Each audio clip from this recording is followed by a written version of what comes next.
This is a follow-up to a video I just did on retiring at age 55 with $1 million in investment accounts. I got a follow-on question to that. It was actually a good follow-on question is how do you get $1 million in investable assets by age 55? And I think that's a very important step in the process. And so I want to dedicate this video to actually showing you the mechanics of how to build $1 million in an investment account by the time you are 55. Now, there are certain ways that you can shortcut the system. Some people get 1 million in investment accounts due to inheritance. Some people can do it due to having an equity stake in a business or owning their own business. Or some people are hardcore adherents of the FIRE movement and just save an insane amount of money each and every month towards their investment goals. However, the vast majority of Americans don't fall into those handful of buckets. And so if we want $1 million in an investment account, we have to do it the old-fashioned way. The good news is that with time and positive returns, we can make it happen. It does take time and it does take dedication. I've seen it occur, but it does take time and dedication. And unfortunately, a lot of Americans just over the decades lose sight of the goal and don't reach the ultimate goal of having $1 million by a certain age in investment accounts. The good news is that even though people fall short of the goal, they're much better off for the journey. So even if they only half complete the journey or complete a fraction of the journey, they are much better off than if they hadn't started the journey at all. Let's look at the numbers together and I will show you how to have $1 million in a investment account by time you're age 55 if you start early enough without having an inheritance or equity stake or it being an adherent of the FIRE movement. Stay with me. Okay, so another client or a child of a client comes and sits in my office and they are young, they are in their 20s, so they are Gen Z. And one thing that Gen Z has in common is that their interest, they're much more interested and passionate or excited about learning about their money and learning about investments than I think a lot of earlier generations were. And I think that's the proliferation of social media. They have their phones, they have their laptops, there's information at their fingertips that they can easily go and look up and act on. And so, one of the common questions when I do have younger clients is how to become a millionaire. And unless you have a certain set of circumstances that brings you to millionaire status earlier, meaning you have a stake, an equity stake in a business, or you're a business owner, you have an inheritance, you go full fire and you're high income and you're saving 75% of your income and only spending 25% of your income. For the most part, becoming a millionaire is a long, hard slog. And it's time and money and returns. And it's often decades of time, it's often thousands of dollars of money, and it's often good market with good returns. I would ask them about themselves, their career, because people are often very dynamic in their 20s. You know, people change a lot between 20 and 30. They change careers, they move cities, they get married, they may have children, they, go back to school, they do all of these things versus someone between the age of 50 60 who's already on a trajectory and isn't going to have as many large changes between 50 and 60 as you're going to have between 20 and 30. Okay. So, another thing that I would think through the past 20 years in the stock market, we have had absolutely historic returns, historic, like eye popping returns in certain years 20, 25%. Sometimes I can show you portfolios with 30 to 40% returns for very aggressive portfolios during certain years. These are returns that are atypical of the stock market. Will we have another 20-year cycle like we've just gone through? I don't know. There's a lot of economists that say no. If we go back to more steady returns of on average 8% a year, things are going to look very, very different. So that's the first thing that I would disclose to the individual, that we're in a historic run in the stock market, even taking into account 2008 and 2022. I don't know if the next 20 years are going to look much the same. I would wager to say it's probably not going to look much the same. But we only have historical data to use. So I'm going to use historical data here from the past 20 years. And I'm going to shift them instead of a 60-40 portfolio, they're younger. We're going to go with an 80-20 portfolio.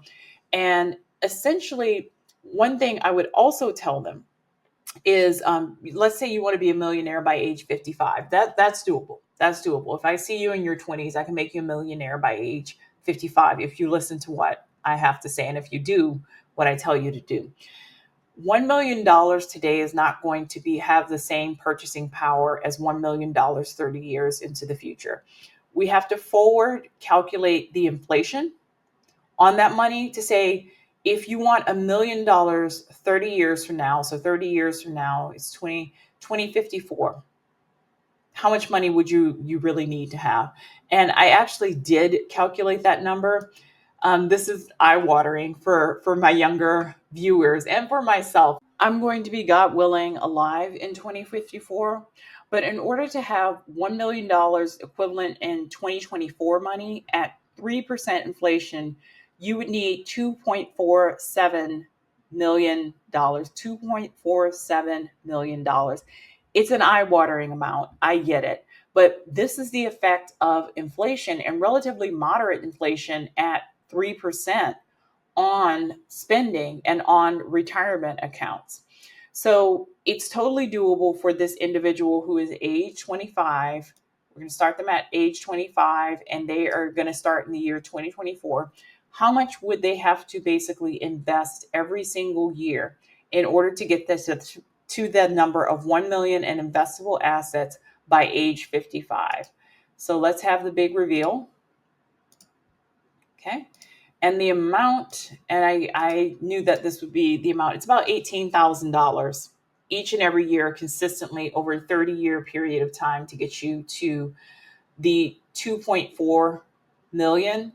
That will be the equivalent of $1 million in 2024. Now, some important questions here. Okay. What 25-year-old, in certain industries, I see it all the time here in California. In California, this isn't the problem, but the vast majority of 25-year-olds are not going to be able to save the equivalent of $1,500 each and every month starting at age 25. Lord knows I couldn't at age 25. At age 25, the job that I had was great, but I didn't have the foresight to do this, to be honest. And the job didn't quite pay enough for me to carve out $1,500 a month and put it into an investment account. Most people at age 25 are just not earning enough money to be able to do this. Also, as life advances, let's say this individual gets married at age 30. They have their first child at age 32 and they have a second child at age 34. Putting away $1,500 a month when you're single may be doable, but when you have a mortgage, when you have a family, when you have a spouse or a partner, priorities just shift.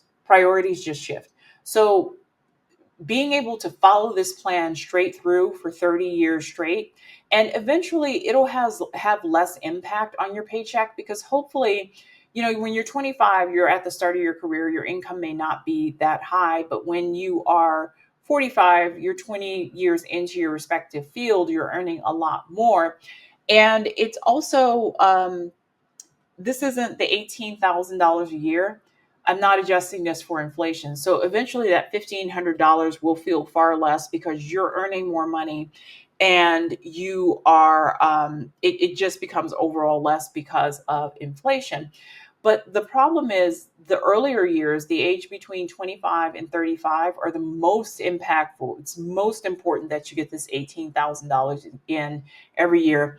But these are often the years that people have the least capability and least ability to be able to do this and follow this course of action. So that's part of the reason why we end up with so few people who have $1 million or more in investable account. It's a multitude of reasons in American society. It is doable if you don't have an inheritance, if you're not an equity stakeholder in a company, or you're not doing full fire movement and basically investing 75% of your income. it just takes a lot of time and a lot of diligence. And most Americans can't really nab the first 10 years because the income is not high enough between age 25 and 35 to be able to put away $18,000 a year. And your life events are so eventful between 25 and 35 that anything can pull you off path. Buying a home, like, let's say this person does a really great job, but by age 31, they really want to take this investment account money and buy their first home. So they take all of it or some of it and use it as a down payment. Well, then the whole plan basically collapses at that point. You won't have anywhere near what you need at age 55 in order to retire. Tell me what you think. Tell me what you like and what you don't like. I think this can really produce some really interesting chat conversation in the comments section.